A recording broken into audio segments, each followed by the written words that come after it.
Bien, buenas tardes. Entonces vamos a darle la bienvenida y agradecer el tiempo a la doctora Karen Nava Castro, que tengo ya, no sé, 10 años, Karen, 15 años de conocernos. Más o Más menos, o menos. sí, ya Bien, un bien, la ratito. doctora Karen es una investigadora del Instituto de Ciencias de la Atmósfera de la UNAM. Y bueno, Ciencias de la Atmósfera y Cambio Climático se llama, ¿no? Le cambiaron recientemente el nombre. Recientemente. Entonces, ella es investigadora del Instituto de Ciencias de la Atmósfera y bueno, nos va a hablar de la era del plástico y sus plastificantes. Son estos contaminantes emergentes un factor de riesgo para la salud. Y bueno, como te comentaba Karen, pues son alumnos prácticamente de saliditos de la prepa. Entonces, básicamente es una conferencia de divulgación. Obviamente hay conceptos que ya deberían de manejar, ¿verdad? Este, y bueno, también damos la bienvenida a dos personas externas al grupo, Eder Flores y Arena, que no sé cómo se llame. Eder, ¿de dónde eres, Eder?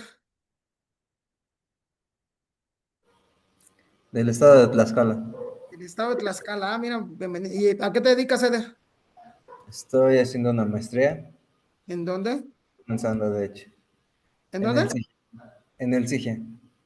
¿Eso dónde es? Bueno, aquí mismo en el Ah, en estado de Tlaxcala. Tlaxcala. Sí, sí, Maestría, sí. bien. ¿Y Arena? Hola, buenas tardes. Igual, bueno, yo soy académica del CIGIA y ya anteriormente habíamos escuchado a la doctora Karen. Bueno, personalmente ya había escuchado a la doctora Karen y pues se me hizo muy interesante el tema de los microplásticos y por eso, bueno, compartí el flash de Facebook para que se unieran y pudieran ver, este, la interesante plática de la doctora. Bien, pues para nosotros estamos acá en la Universidad de Nayarit y bueno, pues es un gusto que estén gente interesada en la ciencia del estado de Tlaxcala. Yo por allá tengo algunos amigos en el Cinvestav de Tlaxcala, entonces por ahí luego a ver qué platicamos. Bien, muchas gracias. Entonces, bueno, te cedemos. Karen es una investigadora, es miembro del Sistema Nacional de Investigadores, nivel uno, Karen. Ujú. Y bueno, pues investigadora, profesora de la UNAM, entonces sale todo tuyo, Karen. Vale, muy bien, pues me voy a ir y si hay algún concepto que no entiendan, avísenme. Voy a intentar llevarlo no tan a fondo en algunos conceptos para que todo quede claro, pero pregunten con confianza, ¿vale? Entonces, bueno, esta es una plática que yo había preparado justamente para hablar justamente sobre plásticos, microplásticos y sobre todo los plastificantes, ¿no? Y si estos realmente han jugado o seguirán jugando un papel importante para la salud, porque al final todos estos son contaminantes emergentes, ¿no? Entonces, bueno, a ver, déjame ver.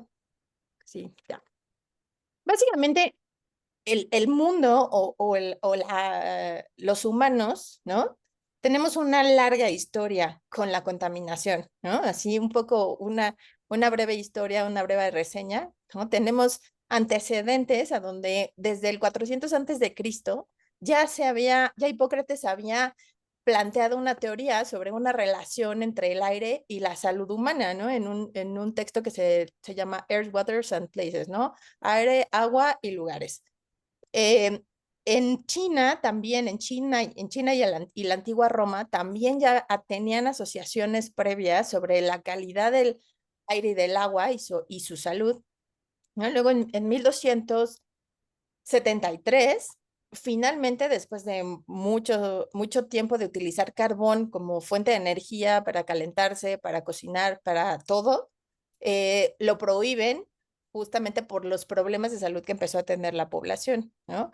Pero luego hubo otras fuentes o otros contaminantes que también en 1858, en el verano de 1858, generaron una crisis en Londres que le llaman el Gran Hedor o la Gran Peste de Londres, ¿no? Aquí tenemos del lado izquierdo, deja ver si puedo poner aquí mi puntero para que lo puedan ver mejor. Esta caricatura justamente es de esa época, ¿no? Es una caricatura en donde hicieron en esta portada que la gente rica, ¿no? Le pagaba al monstruo del río que estaba tan contaminado para no enfermarse, ¿no? Luego, en 1983, en la revista Science, se publica aquí en la parte de arriba, justamente que ya había acumulación, una gran cantidad de acumulación de hollín en las cuevas prehistóricas. Entonces esto te habla de la exposición a la que los humanos nos hemos expuesto pues en todas las épocas, ¿no? Y luego datos más importantes que además refleja un poco pues la contaminación y el impacto a nivel global, es que en el 2018 se hicieron algunos, ahora además con el calentamiento global y que se están descongelando los polos, encontraron en Groenlandia, en el hielo de Groenlandia, rastros de plomo que datan del 1100 y del 800, desde el 1100 antes de Cristo al 800 después de Cristo, que fueron extraídos en la antigua Grecia y en el Imperio Romano. Y esto es importante porque estamos hablando que todo esto ocurre en Europa y la contaminación, este plomo, perdón, pues migró hacia Groenlandia y ahí se está acumulando, ¿no? Entonces esto habla justamente de la importancia de, pues, uno, se generan los contaminantes en un lado, pero no solo tienen un impacto en esa zona, sino también en muchas otras zonas, ¿vale? Hablando en particular de los plásticos, ¿no? Pues ya sabemos que hoy en día utilizamos el plástico para todo, ¿no? Originalmente, los primeros plásticos o los primeros polímeros plásticos se crearon para sustituir al marfil, sobre todo, por ejemplo, el marfil que se utilizaba para las bolas de billar, ¿no?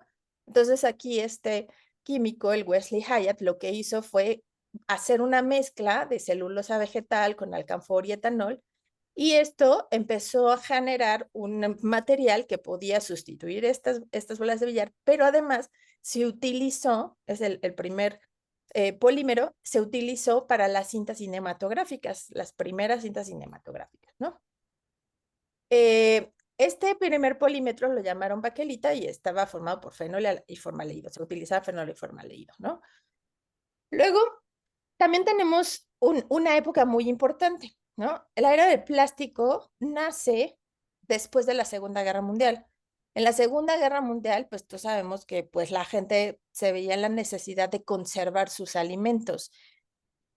El asunto es que con la guerra, pues todo eso ya no se podía, entonces todos los alimentos se echaban a perder, se oxidaban, pues les caían biológicos, etcétera, ¿no? Entonces, lo que hicieron fue empezar a generar pues recipientes utilizando el plástico para guardar esos alimentos, ¿no?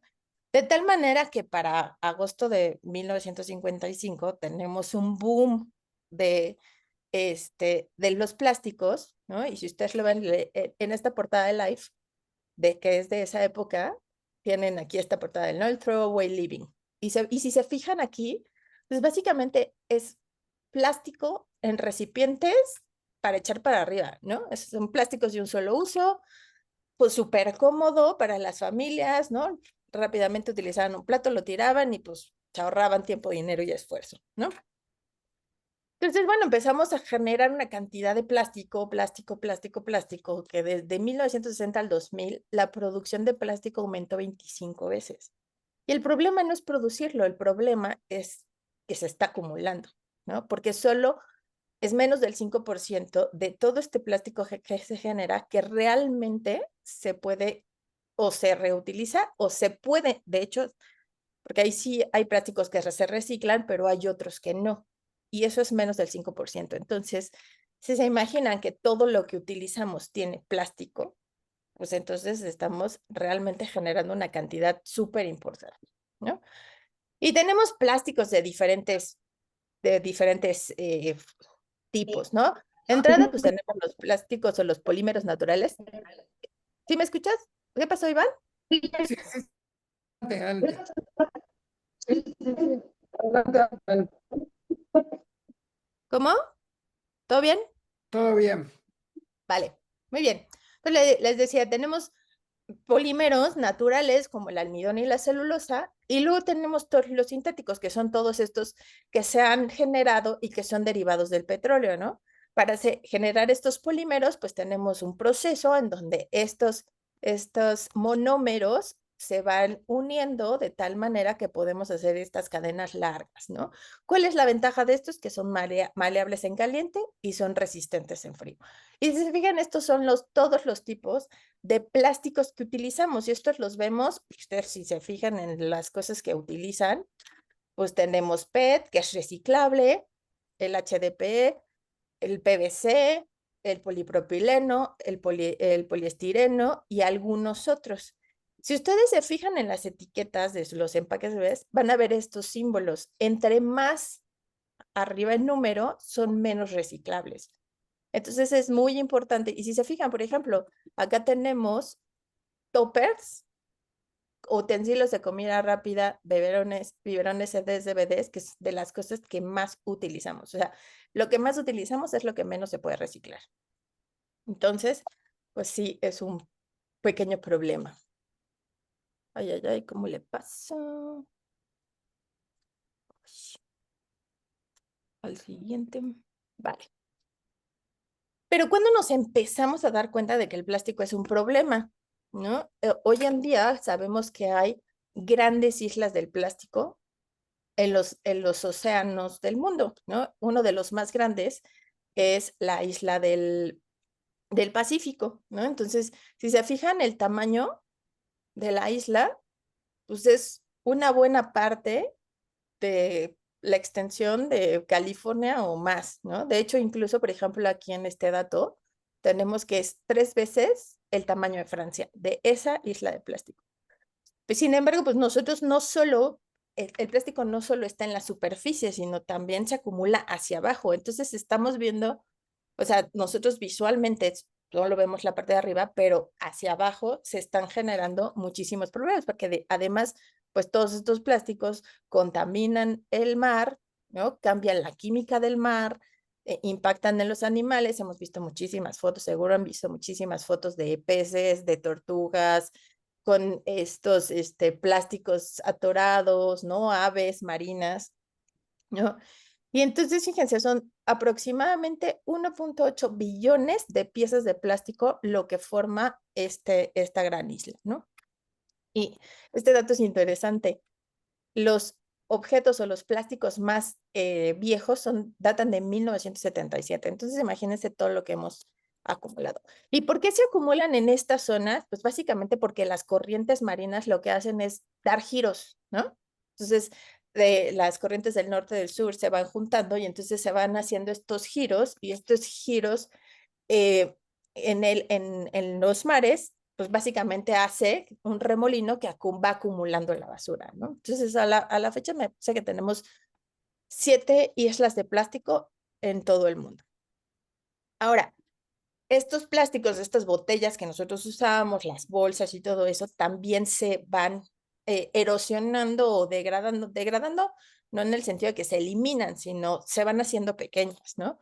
Y entonces tenemos los macroplásticos, los mesoplásticos, los microplásticos y los nanoplásticos, que básicamente pues se caracterizan por los tamaños, ¿no? Microplásticos y nanoplásticos seguramente los han escuchado hoy en día, porque además hay muchísima gente que ya está trabajando con eso, ¿no? Esto ocurre por la abrasión, la radiación, la exposición a UV, hidrólisis o biodegradación de estos materiales. Y los más abundantes son el polietileno, el poliestireno, el PVC y el polipropileno, que si ustedes se fijan en las botellas, en los materiales que ustedes tienen en su casa y utilizan, pues son de los más comunes, ¿no? El PVC, pues tuberías en las casas, el polipropileno, el poliestireno está en las bolsas de plástico, en el polietileno también está en las fibras de la tela, etcétera, ¿no? Aquí tenemos un ejemplo rápidamente de todas las fuentes, ¿no? En casas, o sea, desechos de casas, hoteles, insumos médicos, de agricultura, industriales, todos los tipos de los materiales, la composición química y todo lo que se ha generado, ¿no? Sin embargo, pues el plástico no solo está en el mar, ¿no? Al final, todos estos plásticos y microplásticos, pues al final se mueven a través de todas las matrices ambientales. Estos microplásticos pueden pues se contamina el agua, ¿no? Cuando hay temperatura, esta agua se evapora y se transporta y transporta estos plásticos a las nubes. Estas nubes viajan a través de los mares, los continentes, y pues eventualmente se depositan, ¿no? Con la lluvia. Estos microplásticos entonces alcanzan cultivos, alcanzan ciudades, y por ejemplo aquí también tenemos este punto, ¿no? Las plantas son capaces de absorber estos microplásticos y eso también afecta la biología de las plantas, ¿no? Y esto no se queda aquí, esto se va al agua, ¿no? A los sedimentos y después extraemos esa agua, etcétera, etcétera. Entonces esto es un ciclo. Este es un ciclo en donde pues los plásticos van y vienen por todos lados, ¿no?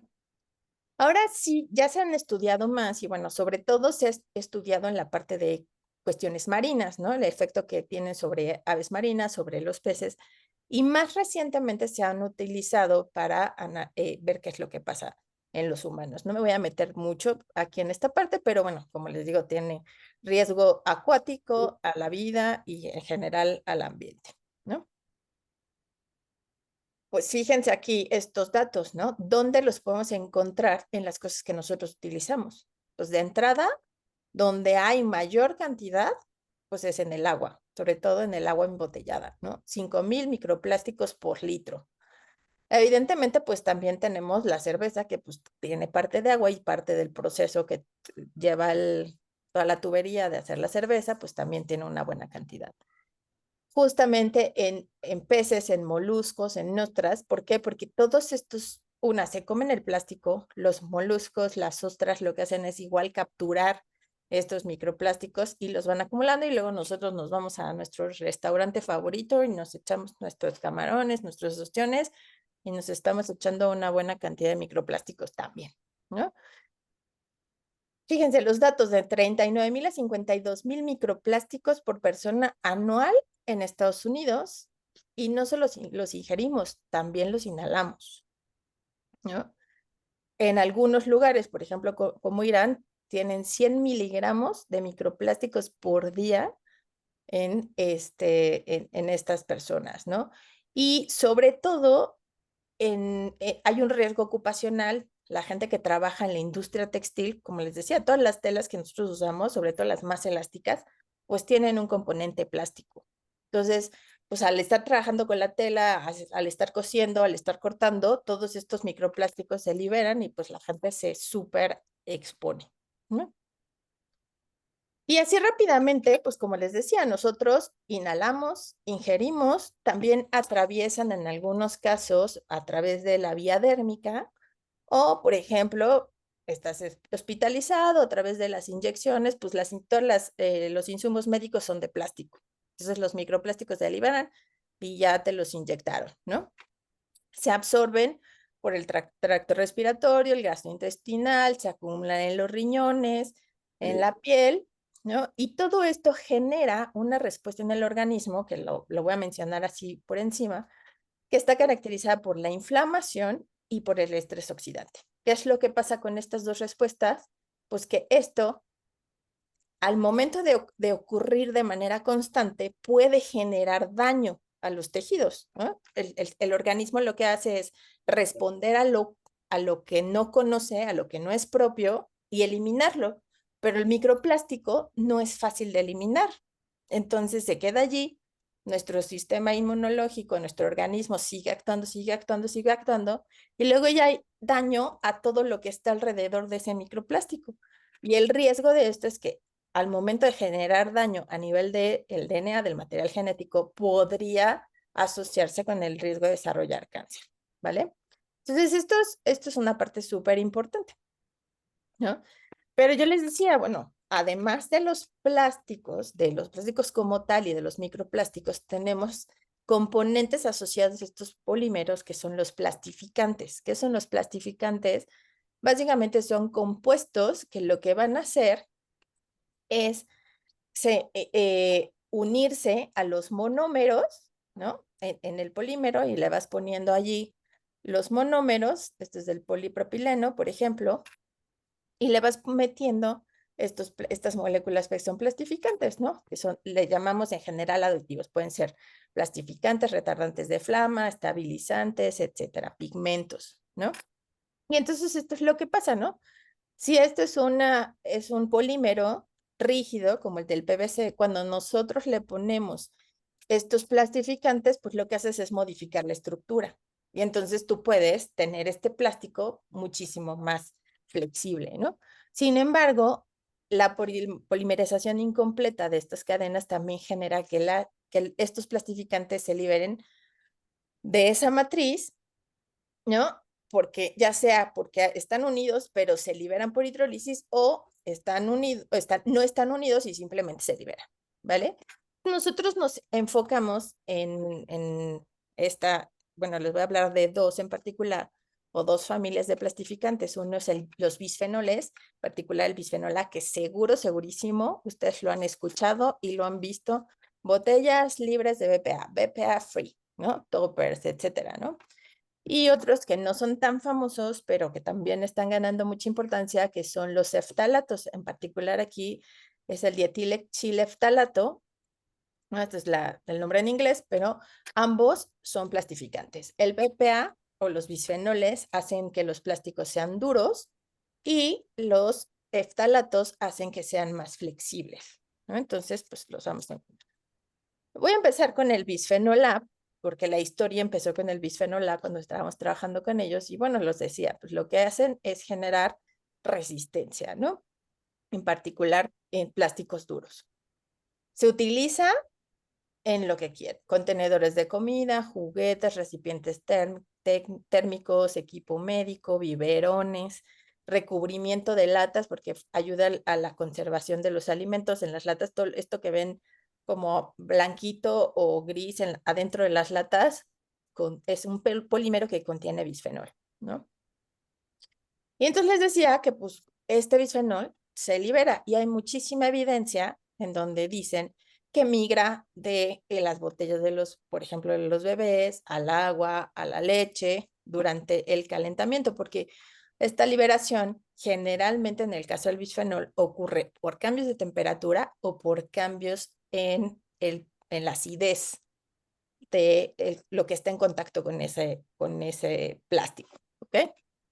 Entonces hay muchísima evidencia de la liberación, ¿no? Hoy en día cada vez se ha limitado el uso de estos, porque básicamente tienen esta capacidad. Se llaman disruptores endocrinos, ¿no? Y, por ejemplo, este dato también es interesante, ¿no? La EPA, que es la agencia de Estados Unidos que justamente controla todos los compuestos, o intenta controlar todos los compuestos que puedan tener un riesgo de daño ambiental o daño a la salud, pues ha descrito que en la industria química tenemos 87,000 compuestos que pueden tener esa capacidad de disruptores endocrinos. 75,000 de ellos son de la industria química, 900 pesticidas, 2,500 ingredientes de pesticidas y 8,000 que están presentes en cosméticos, aditivos alimentarios y suplementos nutricionales. Y entonces aquí ven pues a dónde los podemos encontrar, ¿no? Básicamente en todos lados. Entonces, ¿qué es lo que hacen rápidamente estos disruptores? Pues lo que hacen es alterar la biología, alterar la biología el sistema hormonal de los organismos, ¿no? Básicamente porque son capaces de unir a los receptores de las células, y ya sea que o los bloqueen y ya no funcionen, o se unan a ellos y activen a estos receptores y las cascadas de señalización que inducen estos receptores. Muchos de estos se han asociado, por ejemplo, a problemas respiratorios, a problemas reproductivos.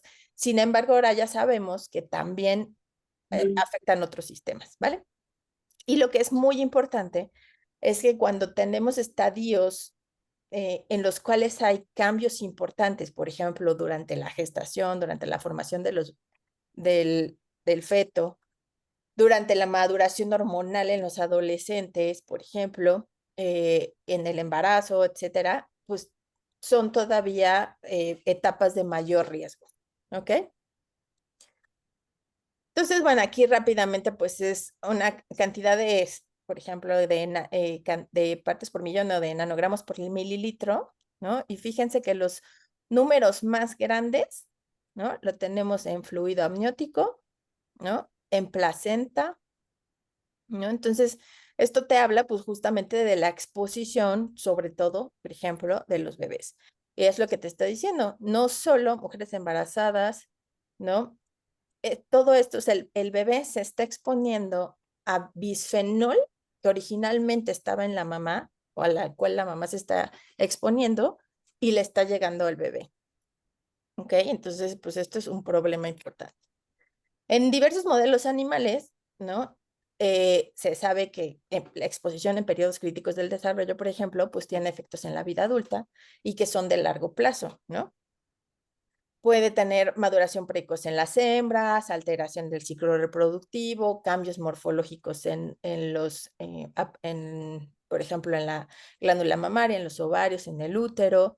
También puede alterar la biología del cerebro al generar alteraciones neurológicas particulares y esto tener una asociación con cambios conductuales, ¿ok? Ya sea de aprendizaje, ya sea de depresión, ansiedad, etcétera, ¿no? Sin embargo, no solo es a nivel de sistema reproductivo, también sabemos que sería básicamente esta parte, ¿no? Les decía que también tiene un impacto en el sistema nervioso y también en el sistema inmunológico, que es nuestro mecanismo de defensa para cualquier enfermedad, ya sea cáncer, sea una infección viral, bacteriana, lo que sea, ¿no? Entonces, pues si se fijan, rápidamente pues modifica mucho la biología de estos tres sistemas, ¿no? ¿Y por qué nos importa? O sea, básicamente porque pues, sabemos que la contaminación es un problema de salud, ¿no? Y si se fijan, las enfermedades de mayor importancia, ¿no? Y que son causa de muerte, está los problemas cardiovasculares, respiratorios, el cáncer, estos son también respiratorios y cardiovasculares, ¿no? Entonces, los primeros, todos tienen que ver con sistemas en los cuales la contaminación es un problema, ¿ok? En este trabajo nosotros nos enfocamos en cáncer, ¿no? Sabemos que el cáncer es un gran problema de salud a nivel mundial, ¿no? Básicamente, pues es una serie de enfermedades que afectan una parte del cuerpo y se caracteriza por la generación de células anormales que pierden la regulación y empiezan a crecer por fuera de el tejido donde deberían de estar, ¿no? Y entonces al perder esta regulación, lo que hacen es migrar a otros tejidos, el proceso que se conoce como metástasis, y realmente en el cáncer, la metástasis es el problema principal porque suele ser la causa de muerte de la gente que tiene cáncer. No se mueren a menos de que sea un cáncer en el cerebro, por ejemplo. Generalmente la metástasis al cerebro, a los pulmones, al hígado, es lo que hace que la gente pues pierda la vida, ¿no? De los principales tipos de cáncer son el cáncer de mama, de pulmón, de colon y de próstata, ¿vale? Sabemos que 1 de cada 3 muertes se asocian a factores de riesgo, como por ejemplo fumar, estar gordito, ¿no? Tener un índice de masa corporal alto, un alto consumo de alcohol, una dieta pobre en frutas y verduras y la falta de actividad física, que realmente hoy en día, pues es lo que hacemos la mayoría de nosotros, ¿no? No comemos bien, estamos estresados, etcétera, etcétera, etcétera, ¿no? Sin embargo, lo que también sabemos es que, pues un factor importante, pues además de estos factores de riesgo, pues es la contaminación, ¿no? Aquí les decía, nosotros en esta parte nos vamos a enfocar en cáncer de mama, ¿no? Y en caso particular del cáncer de mama, yo quiero que se queden con un dato que es sobre todo importante. O sea, en mujeres es la principal causa de muerte, ¿no? Pero el dato más importante es que antes se consideraba que el cáncer de mama era un cáncer de mujeres adultas, ¿no? Pues ya era la abuelita, pues le dio cáncer de mama y falleció de cáncer de mama. El problema es que hoy en día ya tenemos pacientes con cáncer de mama y cáncer de mama de grado de alto riesgo desde chicas que tienen 20 años, ¿no? Entonces, ¿qué es lo que pasa con esta gente, con estas personas? Pues básicamente, a diferencia de lo que ocurría antes, pues ahorita tenemos una mayor exposición a contaminantes ambientales, ¿no? Y ya sea que te los tomes, te los bebas, te los comas, te los untes, tenemos pues exposición por todos lados, ¿no? Otro dato importante es que hace algunos años también la incidencia de cáncer de mama en varones era de 0.002%. Hoy en día tenemos entre 0.5 y 1% en varones. O sea, eso es una cosa que pues también, ¿no? Sorprende muchísimo. Generalmente se asocia a adultos, a varones con sobrepeso, ¿no? En donde también, pues, el pecho crece porque están gorditos, ¿ok? O muy gorditos, ¿no? Entonces, pues es también parte de las cosas que van sumando, ¿no? Y les decía así rápidamente, el común denominador de todas estas enfermedades crónico-degenerativas, como el cáncer, la obesidad, las enfermedades cardiovasculares, las respiratorias, es que tienen una inflamación crónica. ¿Esto qué quiere decir? Como les decía, nuestro organismo genera esta respuesta para eliminar ya sea la infección viral, bacteriana, la célula transformada, lo que sea, pero si eso no se acaba, pues el sistema sigue funcionando, sigue funcionando, sigue funcionando, sigue funcionando, sigue funcionando, y eso a la larga genera el daño, ¿no? Y la alteración. Y aquí pongo deportistas de alto rendimiento porque justamente el ejercicio en exceso, estamos hablando de no sé, más de 4 horas diarias de entrenamiento, también te genera un estado inflamatorio por arriba del promedio de todos los demás. Entonces, todas estas pacientes que tienen esta inflamación crónica son más susceptibles a desarrollar enfermedades. Por ejemplo, en COVID, no sé si ustedes sabían, pero por eso decían, es que los factores de riesgo para COVID eran pacientes con obesidad, pacientes con problemas cardíacos, pacientes. Y yo supe de muchos deportistas de alto rendimiento que se enfermaron de COVID y fallecieron rapidísimo porque tenían esta inflamación crónica. Entonces, es muy importante estar conscientes de todos estos factores de riesgo, ¿vale? Entonces, lo que nosotros sabemos es que, por ejemplo, en cáncer, ¿no? Tú tienes una célula tumoral que se empieza a dividir, empieza a invadir el espacio, ¿no? Y entonces viene nuestro organismo a apagar, a querer eliminar estas células tumorales, ¿no? Entonces vienen células que llaman las natural killer, o NKs, células dendríticas, linfocitos, citotóxicos, que básicamente, ya sea a través de la interacción directa o por mediadores químicos, matan estas células, ¿no? Pero ¿qué es lo que pasa cuando esta respuesta no es suficiente para eliminar las células tumorales, ¿no? Pues básicamente, lo voy a decir así, el tumor se defiende, ¿no? Y entonces también empieza a generar moléculas, factores solubles, que lo que hacen es cambiar la respuesta del organismo, ¿no? De tener una respuesta antitumoral, empieza a generar una respuesta protumoral, en donde tenemos otro tipo de células, otro tipo de citocinas o estas moléculas solubles, que lo que van a hacer es facilitar, por un lado, el crecimiento del tumor, generar factores solubles que promueven la metástasis, o sea, promueven que estas células tumorales se vayan a otros lados, y además va a apagar la respuesta antitumoral. Y entonces, pues el tumor crece, el tumor genera metástasis y perdemos regulación. Las hormonas como el estradiol, la testosterona y la progesterona son hormonas que son capaces de regular la respuesta inmunológica. Pueden polarizar a una respuesta o a la otra. Y si nosotros decíamos que los contaminantes son disruptores endocrinos, funcionan como las hormonas, pues es evidente, ¿no? Es fácil pensar que entonces podrían estar modificando este ambiente, ¿vale? Entonces, empezamos, les decía, con el BPA, ¿no? Y sí sabemos que la exposición a BPA genera alteraciones en el desarrollo de la glándula mamaria y en la respuesta a hormonas, ¿no? Hay muchísimos datos, publicaciones al respecto, ¿no? Sin embargo, también tiene, la pregunta es si también tenía una regulación a la respuesta inmune antitumoral, ¿no? Entonces, Marisa, que fue una estudiante de laboratorio, que ahora está trabajando en el INER, básicamente en su proyecto de doctorado, lo que hizo fue preguntarse esto, ¿no?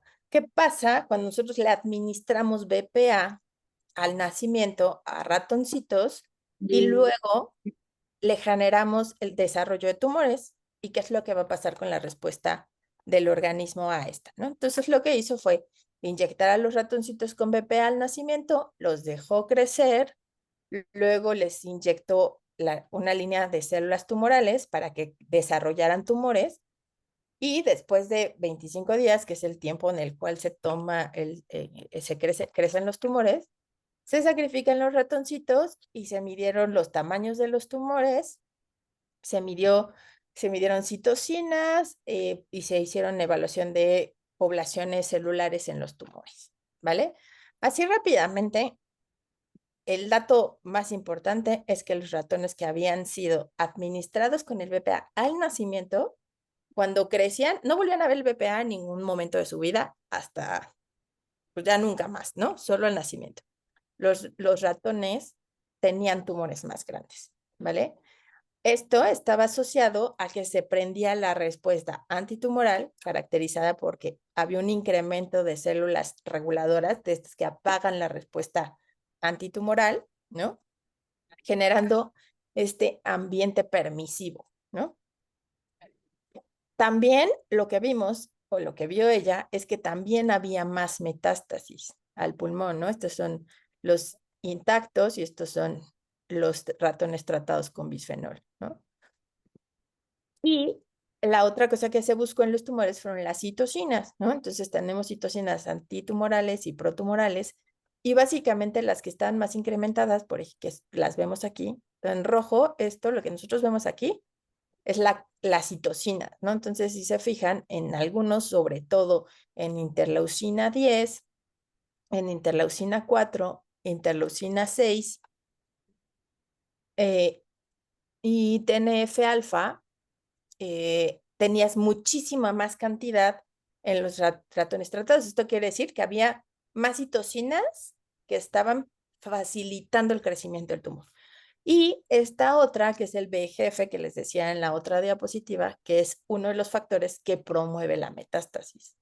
Entonces, pues básicamente el panorama estaba claro, pero recuerden que fue una exposición única al nacimiento, ¿no? Como un bebé recién nacido, que le dan BPA, que es como cuando le das su biberón que tiene BPA, ¿vale? Entonces, básicamente la conclusión de este trabajo es que el BPA sí puede modificar esta respuesta antitumoral, favoreciendo el crecimiento del tumor y promoviendo la metástasis, ¿vale? Hasta aquí. Entonces ya, esto lo hicimos cuando estaba yo en el laboratorio del doctor Morales, y luego ya me mudé yo a Ciencias de la Atmósfera, y entonces, bueno, pues claramente ahí, sobre todo la matriz que se trabaja, pues es la del aire, ¿no? En Ciencias de la Atmósfera. También otras agua, pero sobre todo la del aire, ¿no? Entonces, bueno, ¿qué sabíamos de contaminación del aire y cáncer de mama, ¿no? Pues, a ver, vamos a buscar ahora otros contaminantes, ¿no? Sabemos que las PM2.5, que no sé qué tanta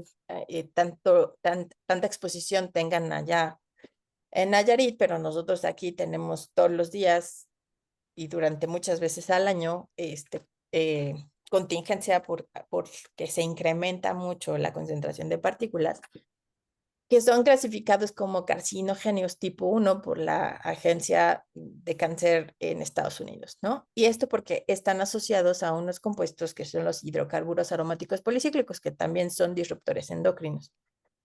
También hay algunas asociaciones con parte de los componentes del aire, lo que son los óxidos de nitrógeno, que generan esta condición de estrés oxidante en las vías respiratorias y esto pues genera daño, ¿no? pero también habían visto que la asociación es la interacción de estos contaminantes con los receptores a hormonas como el estradiol y la progesterona, ¿no?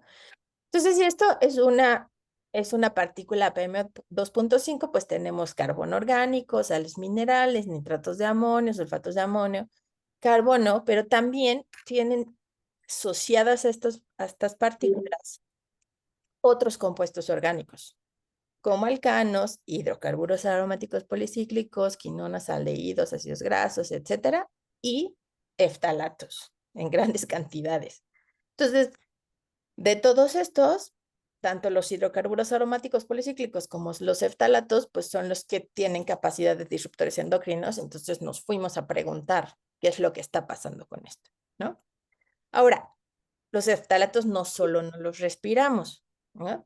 Así como yo les decía, pues estos son plastificantes, se utilizan para hacer insumos, ¿no? Entonces, por ejemplo, el dietilexyleftalato está súper presente en toda la tubería flexible, ¿no? Ya sea de la industria eléctrica, en la industria de la construcción, sobre todo en insumos médicos, ¿no? Tenemos muchísimos eftalatos en cosméticos, en limpiadores de casa, ¿no? Productos de limpieza, cosméticos, perfumes, talcos, por ejemplo. Entonces, pues tenemos mucha exposición, ¿no? También, así como el bisfenol, también se libera de su matriz, ¿no? Y también hay muchísimos reportes a donde justamente pues, se libera de los insumos médicos, por ejemplo, de los contenedores de plástico y pues en el ambiente, ¿no? Este es un estudio que se hizo allá en el instituto. Esto es un colaborador, el doctor Omar Amador, que él básicamente lo que hace es capturar partículas, ¿no? Y mide todos estos orgánicos. Aquí, por ejemplo, se hicieron el análisis de eftalatos en diferentes zonas de la Ciudad de México, ¿no? Coyoacán, La Merced, esta es la zona centro también, en Tlalpan y en la UAM, ¿no? Y si se fijan, las concentraciones del dietilexyleftalato pues son las más altas en general para todas las estaciones, es decir, toda la zona metropolitana estamos llenos de eftalatos, ¿no? Por todos lados. Y estos eftalatos, pues también tienen su capacidad para unirse a los receptores de estrógenos, de andrógenos y a otros receptores, otros factores de transcripción que son el PPAR gamma, que están asociados a problemas metabólicos, por ejemplo, en enfermedades como la obesidad y el síndrome metabólico, ¿vale? Entonces, pues ya vamos viendo que pues son un factor de riesgo importante, ¿vale?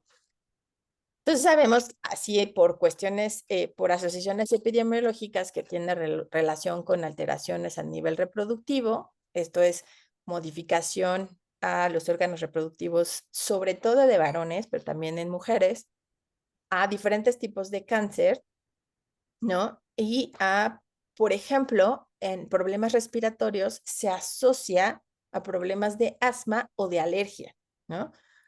Como que la exposición a estos hace que si tú tienes una susceptibilidad a asma o alergia, se te exacerben los síntomas, ¿no?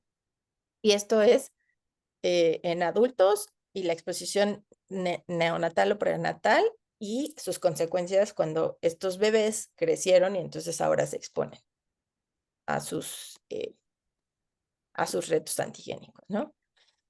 Entonces les decía, pues esto tiene con mucha que ver con problemas a nivel de corazón, ¿no? A nivel de diabetes, ¿no? Y el asunto es que no solo tiene efectos, bueno, esta es una diapositiva que habla de hipertensión, y si se fijan, se clasifica por exposición materna, exposición en niños y exposición en adultos, y las consecuencias que tienen. Alteraciones en la presión sanguínea, por ejemplo, en mujeres embarazadas, hipertensión y preeclampsia, ¿no? Lo cual es un riesgo para generar abortos. Mujeres embarazadas, alteraciones en la presión sanguínea de los hijos, ¿no? Cuando el niño se expone ya más adelante, pues también cambia la presión arterial y pues en los adultos más, ¿no? Y los phtalatos, así como los bisfenoles, también son capaces de modificar la respuesta inmunológica, ¿no? Aquí tenemos todos los tipos celulares y todos los cambios que ya sea que los enciendan o los apaguen, pero pues al final pueden modificar esto.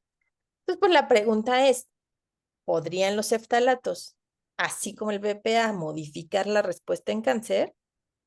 Y pues básicamente había algunas observaciones previas, ¿no? Había estudios a donde se medían los metabolitos de estos compuestos en orina y pues sí veían que había altos niveles, ¿no?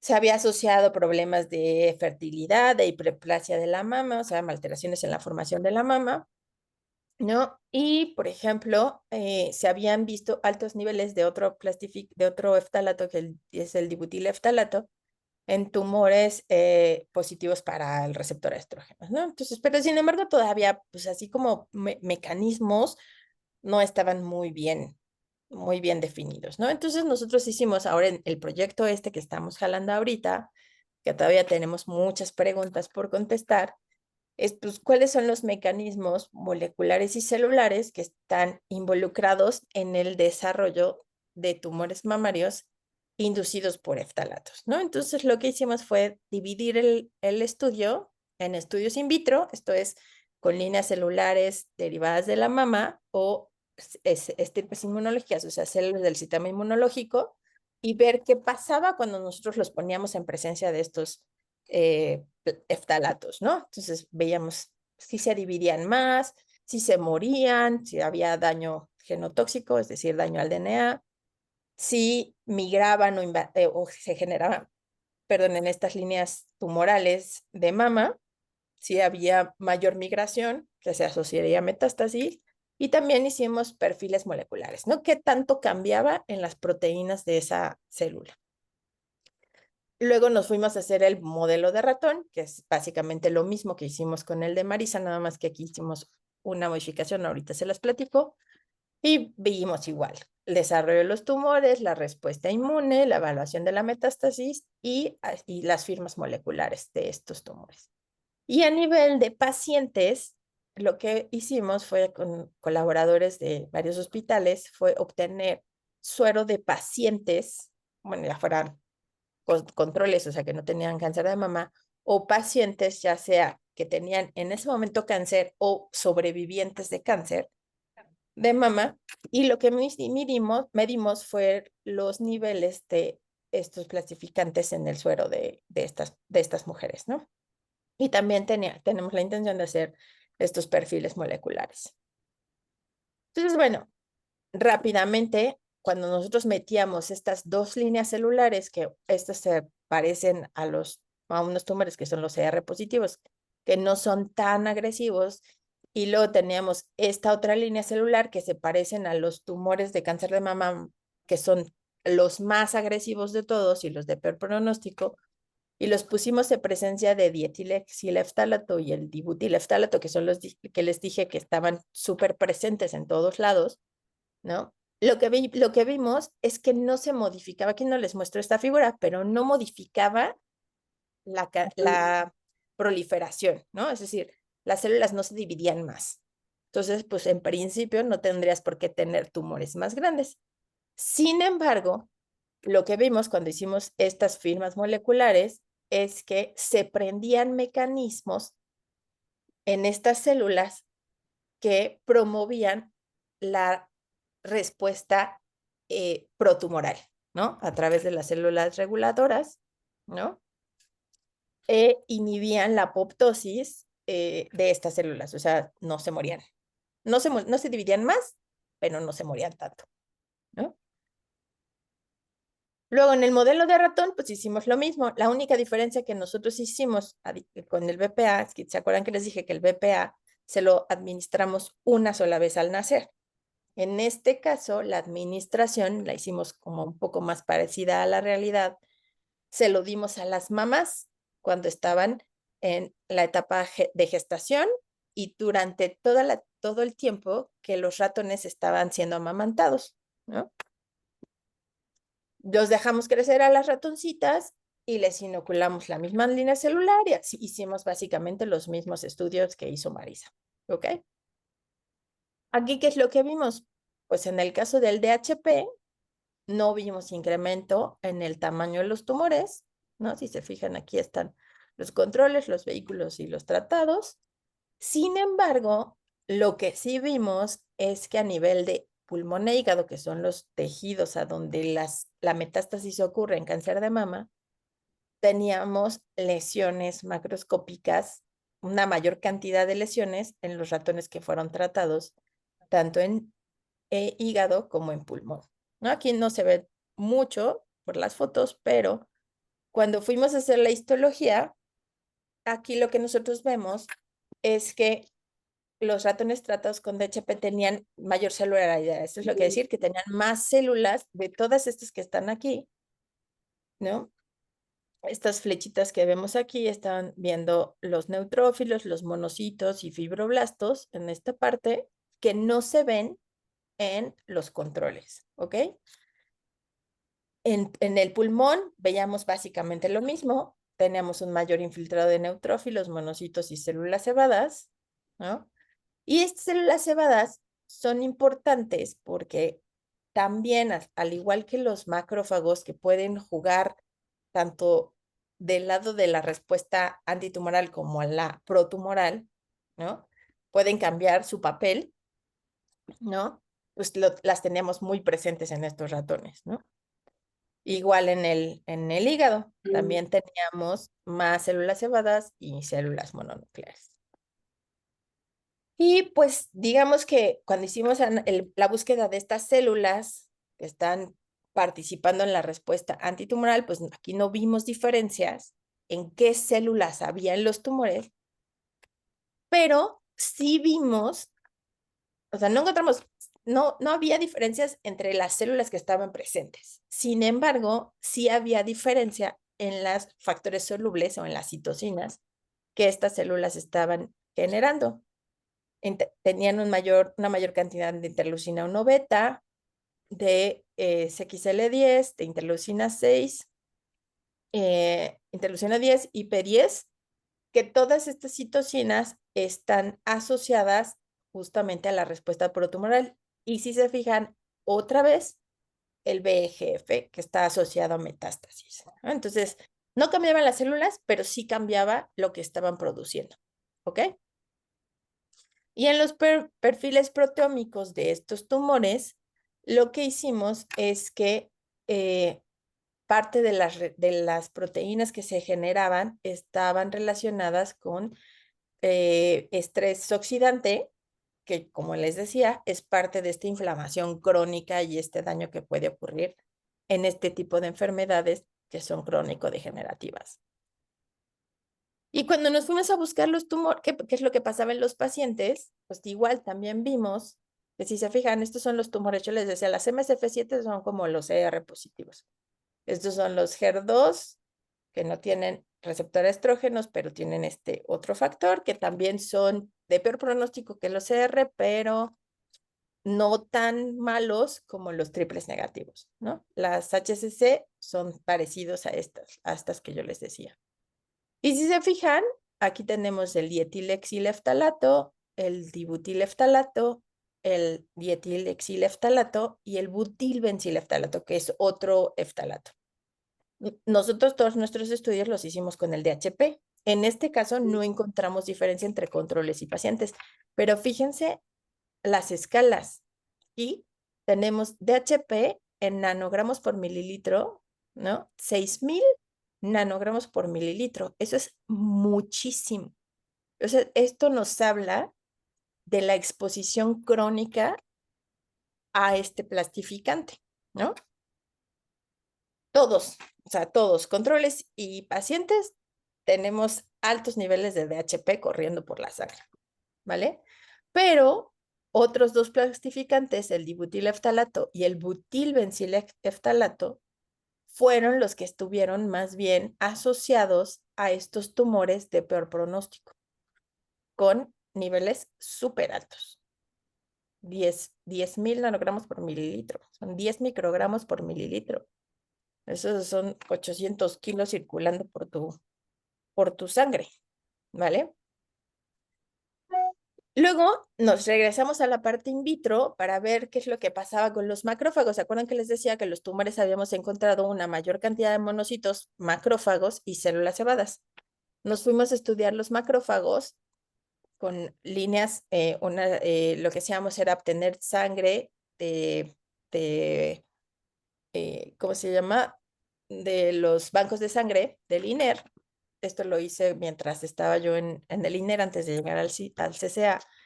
Y lo que hicimos fue exponer estos monocitos que después se convierten en macrófagos y durante este proceso de maduración les pusimos estos plastificantes, ¿no?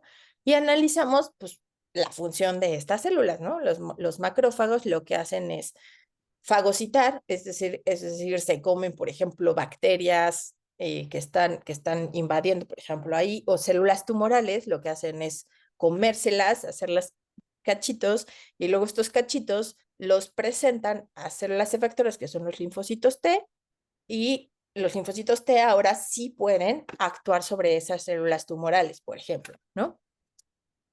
Son parte de las funciones de estas células. Entonces, lo que nosotros vimos es que disminuían la capacidad fagocítica de estas células cuando nosotros las poníamos en cultivo durante su maduración.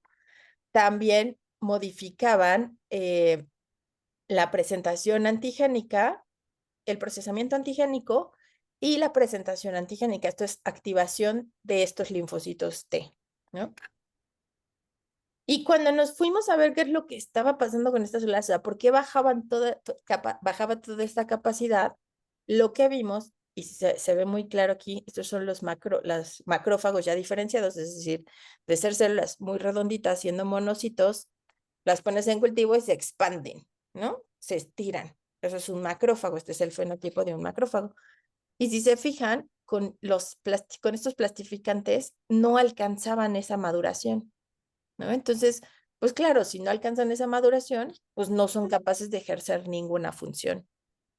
Entonces, si nosotros pensamos que estos monocitos los tenemos en circulación, los tenemos en los tejidos y estamos también viendo que tenemos plastificantes circulando en la sangre, pues evidentemente estas células y todas las demás no van a funcionar igual, ¿no? Y bueno, en resumen, pues tenemos pues las conclusiones de los estudios in vitro en células tumorales, en las MSF7 y en las HCC, no modifican la proliferación, pero sí los perfiles proteómicos. En los macrófagos disminuían esta capacidad fagocítica y presentadora por alteraciones en la maduración. En los ratones, pues vimos que no generaban tumores más grandes, pero sí favorecían la metástasis, al igual que el BPA, modificando la respuesta inmunológica de las células que están allí presentes en el macrófago, ¿no? Y en los pacientes, pues de entrada, pues que tenemos altos niveles de DHP en todas las muestras, ¿no? Lo cual no nos sorprendió, dar los antecedentes que conocíamos, pero sí descubrimos estos otros dos jugadores que no son tan comunes, bueno, no son tan estudiados, sí son muy comunes también, y que sí se asocian a tumores más agresivos, ¿vale? Ahora, pues, ¿por qué nos importan estos factores de riesgo, ¿no? Nosotros conocemos o tenemos descrito un sistema que le llaman el exposoma, ¿no? El exposoma básicamente es la suma de todas las cosas a las que tú te expones, tú como organismo te expones, y no todas son ambientales, ¿no? O sea, estamos hablando que el exposoma puede ser desde tus rasgos, o sea, empiezas por tus rasgos genéticos, ¿no? Por tu DNA, ¿no? Cómo se va aprendiendo y apagando durante toda tu vida, ¿no? Y cuando ya vamos la parte externa, pues aquí tenemos cuestiones físicas como la humedad, la radiación, la electricidad, la temperatura, la luz, el ruido, biológicas, las bacterias, las plantas, los animales, a todos los hongos a lo que nosotros nos estamos expuestos, químicos como estos plastificantes, los metales, otros disruptores endocrinos, pesticidas, etcétera, ¿no? Y luego también tenemos una parte que la llaman humanística, que son factores que también influyen en la manera en cómo nuestro organismo está funcionando. Pueden ser factores socioeconómicos, ¿no? Como la pobreza, como pues el ambiente social en el que estás, el ambiente cultural, el estilo de vida, cuántas horas duermes, lo que comes, cuánto te ejercitas, qué medicamentos usas, cuánto bebes, cuánto fumas o qué fumas, ¿no? Y factores psicosociales, ¿no? Psicológicos y psicosociales, como la ansiedad, la depresión, la tristeza y, bueno, en este caso también menciona ahí como el enojo, la rabia, ¿no? Todo esto tiene una respuesta biológica. Todo esto que nosotros nos estamos exponiendo tiene una consecuencia biológica, ¿no? Que pues cualquier alteración, y por eso yo lo digo como el balance entre a lo que nos exponemos y cómo funcionamos, puede tener consecuencias en todos los sistemas, ¿no? Entonces, pues justamente ahí es a donde tenemos que nosotros cuidar, ¿no? O sea, tenemos que ver nuestra vida y nuestra exposición en esta balanza y pues intentar disminuir los riesgos que nosotros tenemos. Y regresando a la pregunta del título, si los plásticos y los plastificantes son un factor de riesgo a la salud, pues sí, en el modelo en que nosotros estamos trabajando, sí, al igual que el bisfenol A, pueden modificar la respuesta antitumoral y los mecanismos de metástasis, sobre todo en exposiciones crónicas. ¿Ok? Y bueno, hasta ahí, pues esa es toda la historia que tenemos. Ahora, acá y con el consorcio de investigación, a donde también el doctor Iván está participando para varios proyectos, pues justamente queremos llevar la exposición a contaminantes o a estos contaminantes a otras preguntas, a otras enfermedades, ¿no? Entonces nos metimos ahora a trabajar con enfermedades mentales, depresión mayor, Parkinson, Alzheimer y ver cómo estos contaminantes modifican tanto las células como las moléculas que generan, que tienen las células del sistema nervioso central, enfermedades respiratorias asociadas a la exposición con parásitos, en enfermedades metabólicas como la obesidad y el síndrome metabólico. Ahora también el grupo de Jorge está trabajando un proyecto en donde la exposición al bisfenol modifica la biología del mosquito del dengue, que transmite el dengue, y tiene datos muy importantes, no solo de plastificantes, sino también de metales pesados. Obviamente, pues yo estoy en ciencias de la atmósfera, entonces también trabajamos con otro de los contaminantes más importantes, que es el ozono, ¿no? Y cómo esto modifica la susceptibilidad a enfermedades. Y en un proyectito que estamos empezando también con colegas de ahí de ciencias de la atmósfera, pues es hacer un estudio para ver el impacto de vehículos híbridos y eléctricos, o sea, las emisiones de vehículos híbridos eléctricos versus las emisiones de los vehículos convencionales, los que trabajan a gasolina o diésel, para ver si realmente son una ventaja, ¿no? Los vehículos híbridos y eléctricos son una ventaja para el transporte en México, ¿no? Entonces, pues son parte de todos los proyectos que estamos trabajando. Este es el grupo grande, de los que yo les presenté allí. Los datos, pues, son de los que estuvieron participando en este proyecto, pues son gente de diferentes lugares, de diferentes instituciones, y bueno, tenemos una gran colaboración a la cual están invitados a participar cuando ya se vayan a titular de la licenciatura, si quieren. ¿Vale? Entonces, Los que se pues, vayan a titular. ¿eh? Los que se vayan a titular. No, pues que se titulen, eso es lo importante. Voy a quitar la pantalla. A ver, listo. Hasta aquí. Bien. Pues no sé, ¿tienen dudas, alguna cosa? Bien, tenemos a Eder, no se identificó, un celular que está Oppo, no sé quién sea, Citlali, Oppo, hay dos Oppos, están en oferta 2x1 los Oppos, y Berenice Aguilar. Entonces, si gustan encender sus cámaras, y también los chicos, Yolanda también que está aquí. No sé, los chicos que estén aquí también de manera virtual y presencial, si tienen alguna pregunta de estos datos tan interesantes para la doctora Karen Nava. ¿Cómo? Karen, ¿qué es metástasis? Por acá te pregunto. Ok, la metástasis es básicamente este proceso en donde las células que están originalmente en el tumor, por ejemplo, el tumor de mama, se separan del tumor y van a través de la sangre y llegan a otros tejidos, como en el caso nuestro, al pulmón o al hígado.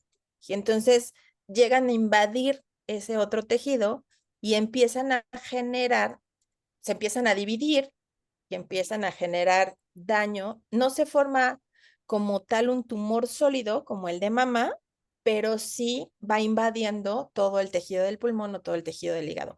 Eso es a lo que se llama metástasis.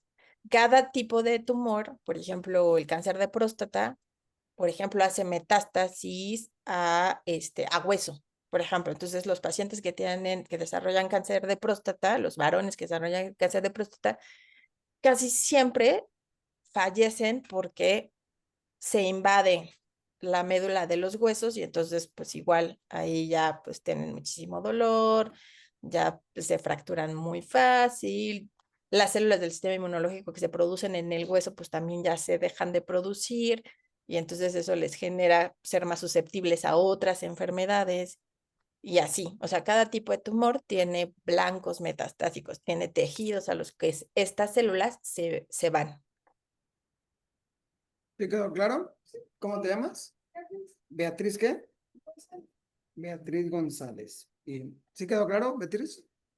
¿Viene alguna otra pregunta? Allá, ¿cómo te llamas? Osvaldo, ¿Osvaldo qué? Osvaldo Cepeda. Osvaldo Cepeda. Adelante, Osvaldo. Casi a lo primero de la presentación mencionó que ¿Sí, sí escuchas, Karen? Sí, existen alrededor de 7 islas de plástico en el mundo. ¿Qué tamaño se le puede considerar ya como una isla como tal de plástico? pues mira, no hay un dato, o sea, no que yo haya visto así que digas, ay, bueno, pues si tienes tal cierto número de kilómetros, ya se considera isla de plástico. Eh, no lo he visto reportado, o sea, no he visto ninguna, o sea, solo se ve que sobre todo en estas zonas, pues son acumulaciones muy grandes. O sea, por ejemplo, si tú ves acumulaciones de plástico en la costa, pues no lo llamarías una isla de plástico, ¿no? Generalmente estas islas de plástico son las que se localizan en estos giros marítimos, ¿no? Pero yo no he visto si que digas, pues tiene que tener mínimo, sé, 5 kilómetros para ser considerada isla de plástico. La verdad no lo he visto así. Gracias. Sí. Sí. No sé, quizá voy a decir una barbaridad, pero pues en geografía sí debe existir ese concepto y no sé si se puede aplicar el mismo concepto, ¿no? Entre un islote, una isla, no lo sé. Pues. Se me ocurre que tendrían que ser las mismas medidas en kilómetros cuadrados que lo que los geógrafos clasifican, ¿no?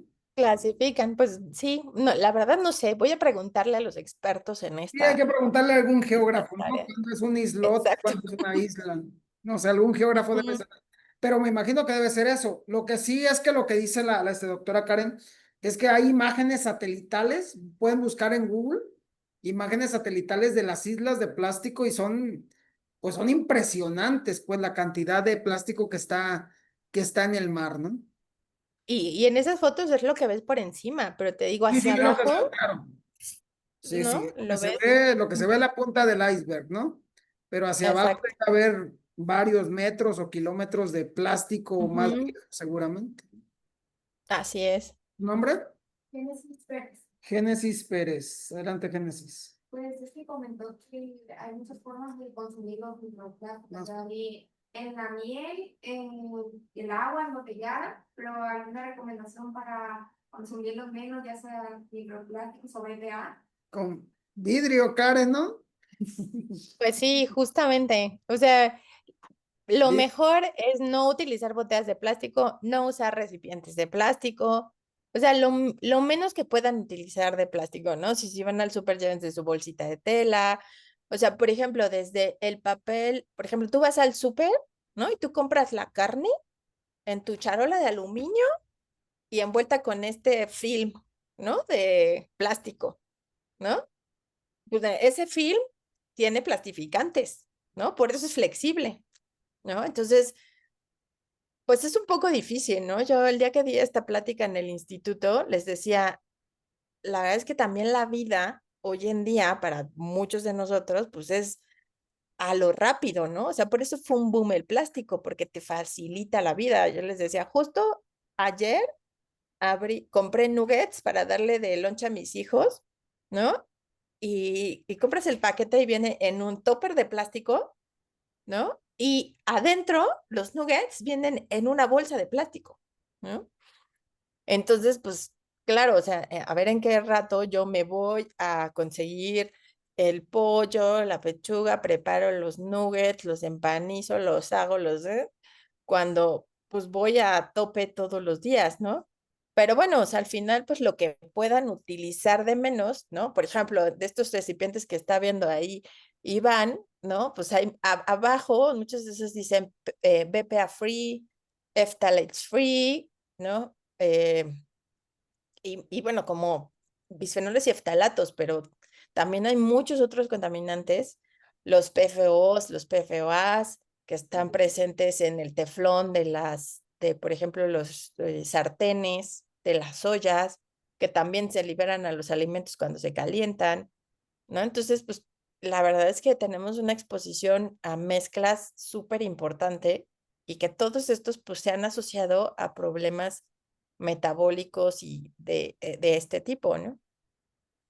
Sí, fíjense, ahorita lo que dice Karen, ¿no?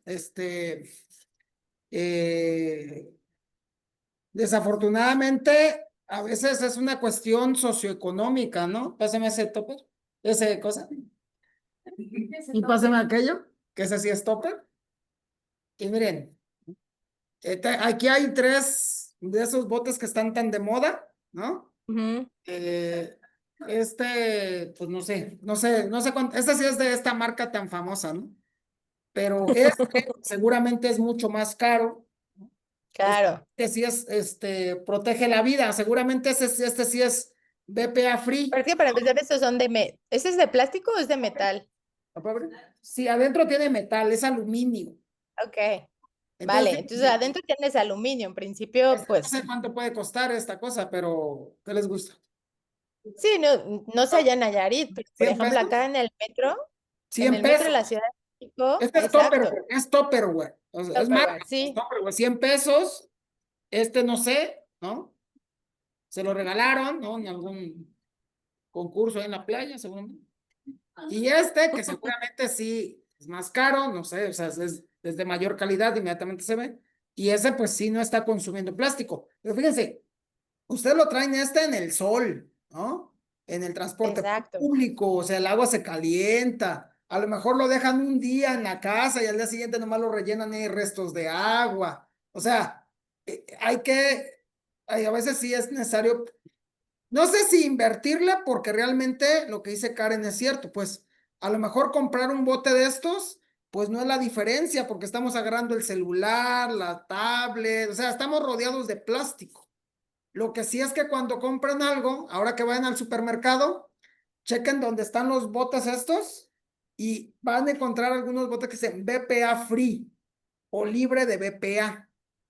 Eso los va a hacer casi el doble de caro que uno que no diga Exacto. BPA free, ¿verdad? Pero ya saben que si compran uno que no diga BPA free, que no diga nada, están consumiendo agua y plastificante.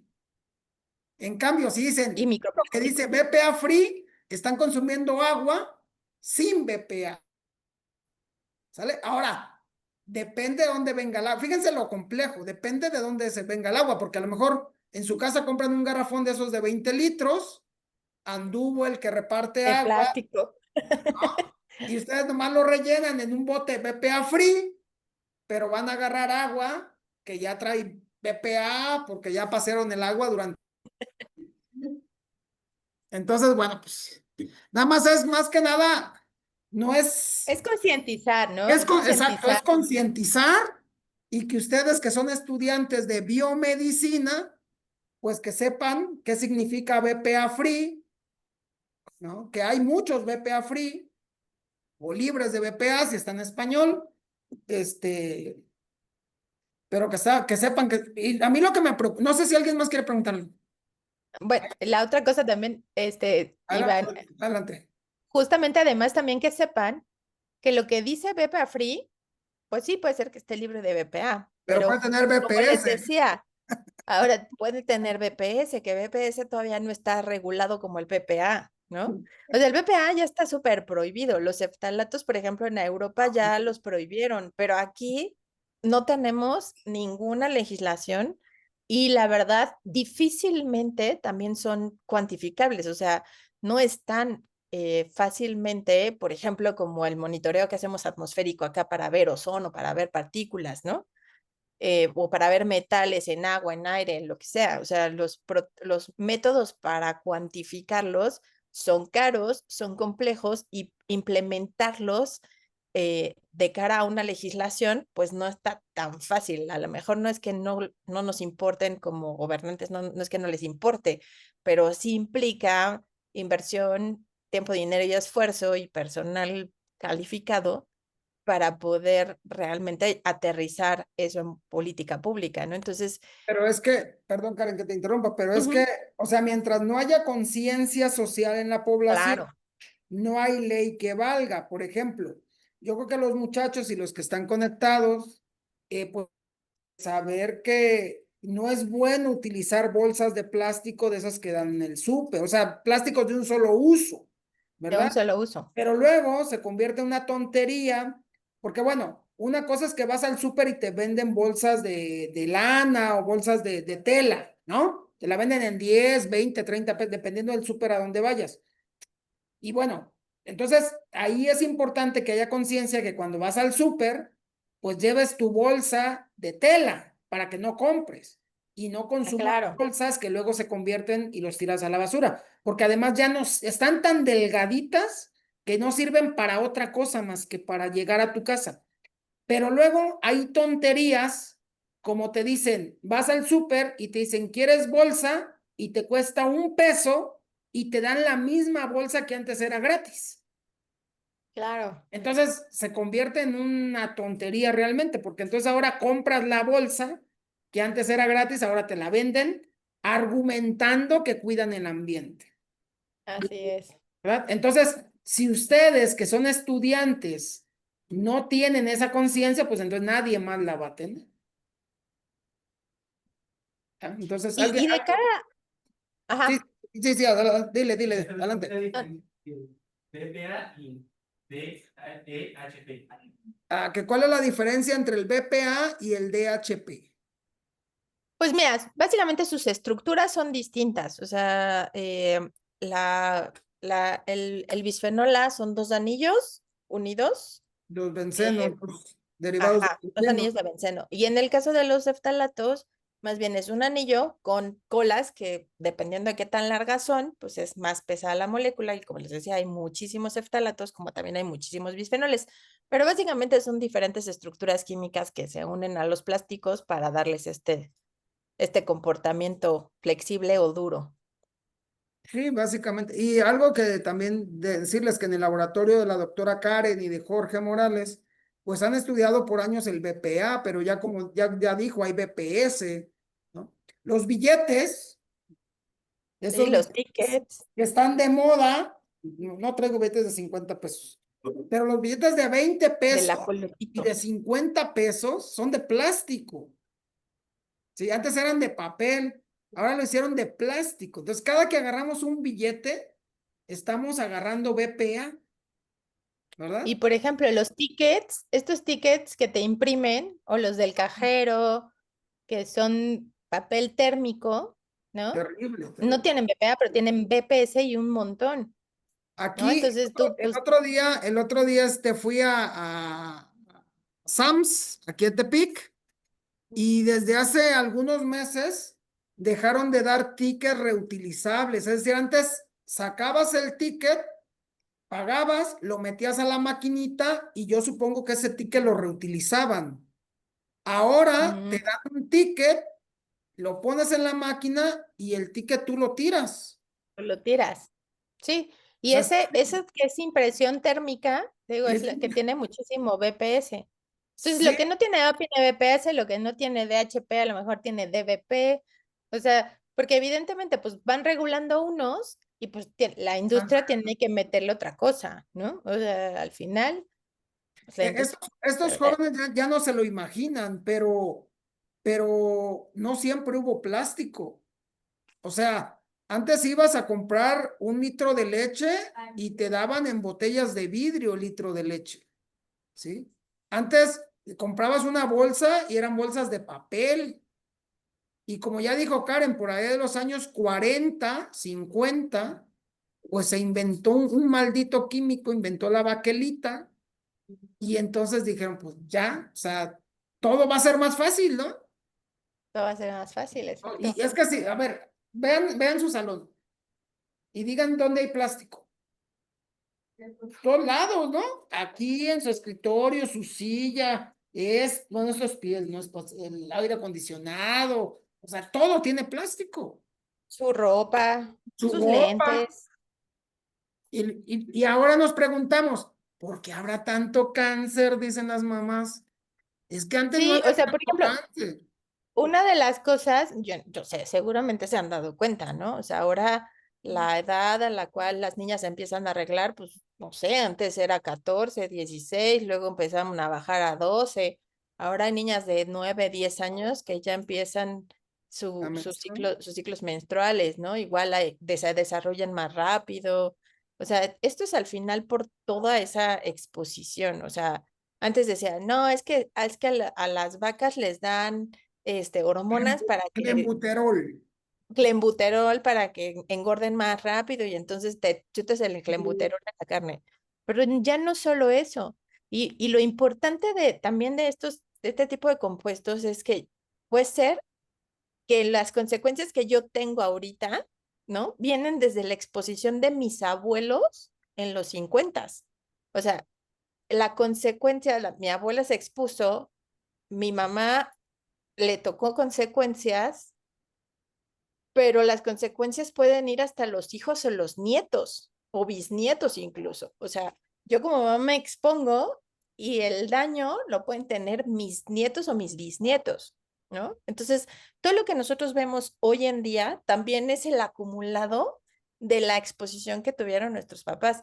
Me acuerdo que en Nature, en una de las revistas, había una caricatura como de superhéroes, ¿no? Entonces, el superhéroe de los 50, el de los 70, el de los 90 y el de ahora, y hacían la relación, o sea, hacían así de, bueno, pues es que antes los abuelos se exponían a plomo, ¿no? Porque también esa es una cosa que ustedes ya no saben, pero por ejemplo, las gasolinas con plomo en los 90 se regularon un montón. O sea, antes aquí en la Ciudad de México no veías, o sea, todo era gris, pero por la calidad de las gasolinas que tenían muchísimo plomo.